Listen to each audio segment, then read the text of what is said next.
Dans les vastes plaines de l'Afrique de l'Est, se trouvait une tribu ancienne connue sous le nom de Nyabingi. Cette tribu, dotée d'une riche tradition orale et d'un profond respect pour la nature, vivait en harmonie avec son environnement depuis des générations. Le chef de la tribu, Mbali, était un homme sage et respecté, dont le cœur était rempli de compassion pour son peuple. Une nuit, lors d'une pleine lune éclatante, Mbali eut un rêve étrange.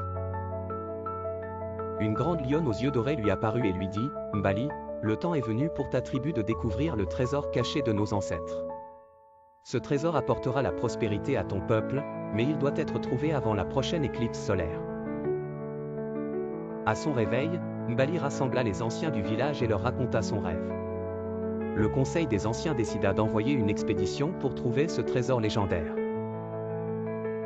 Parmi les volontaires se trouvait Aïdreko, une jeune guerrière courageuse et déterminée. Elle était connue pour sa bravoure et sa volonté inébranlable. Avec une petite équipe, Aïdreko partit traverser les forêts denses et les rivières tumultueuses, guidée par les indices laissés par les ancêtres. Un soir, alors que le groupe campait près d'une chute d'eau sacrée, Aïdreko remarqua une inscription gravée dans la roche. En la déchiffrant, elle comprit qu'il devait suivre le cours de la rivière jusqu'à une grotte cachée.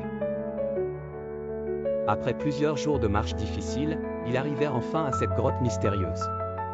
À l'intérieur, ils trouvèrent des artefacts anciens, des bijoux ornés de pierres précieuses et des parchemins révélant des connaissances oubliées. Le plus précieux de tous était un sceptre en or massif qui symbolisait la paix et l'unité. De retour au village, Aïdreko et son équipe furent accueillis en héros.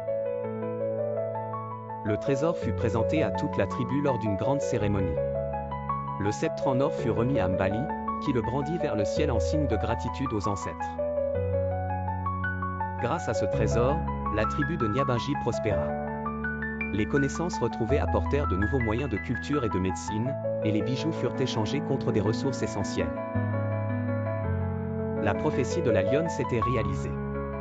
Mbali, Aïdreko et la tribu de Nyabingi gravèrent cette aventure dans leurs traditions orales, assurant que le souvenir de cette quête et des messages des ancêtres perdurerait pour les générations futures.